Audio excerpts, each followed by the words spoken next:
Have you ever pondered the nature of the universe and wondered if everything is interconnected? This notion might seem a bit abstract or even absurd, but it was the core belief of the ancient philosopher Anaxagoras.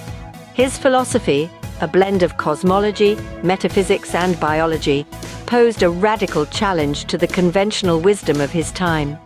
Anaxagoras was born in Clazomenae, an ancient Greek city, around 500 BC. He moved to Athens, where he became a prominent figure in the city's intellectual life. His philosophy, developed over many years, centered around the concept that everything is in everything. This was a revolutionary idea, suggesting that all matter contains a bit of everything else, and the distinctions we see are merely quantitative, not qualitative. For Anaxagoras, there was no void in the universe. Instead, he believed in a constant cycle of connection and disintegration, a dance of particles that never ceased.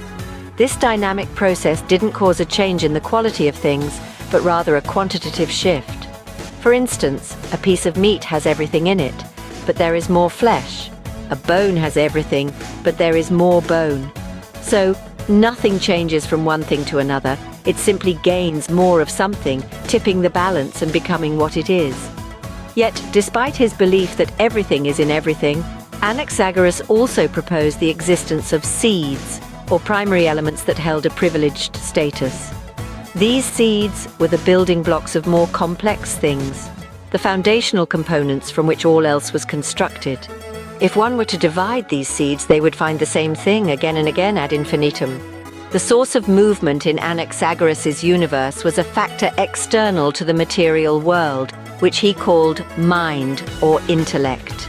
This infinite factor, separate from all things, was the force that propelled matter. And it was this intellect that bestowed upon every animal, including humans, the ability to move of their own accord, creating a clear divide between animate and inanimate objects. But did Anaxagoras succeed in solving the Parmenidean problem? The Parmenidean problem, named after the philosopher Parmenides, posits that nothing can come from nothing, and that change is impossible. Anaxagoras's philosophy, with its emphasis on quantitative shifts and the interconnection of all things, seems to avoid the pitfall of creating something from nothing. Yet, it struggles to explain how a new whole can possess functions, form, and substance that its constituents did not have. To recap, Anaxagoras's philosophy was a bold attempt to understand the universe's structure and workings. It proposed that everything is in everything, that the world is in constant motion due to an external intellect, and that seeds form the basis of all complex structures. However, it failed to fully address the Parmenidean problem, leaving us with a fascinating though incomplete view of the cosmos.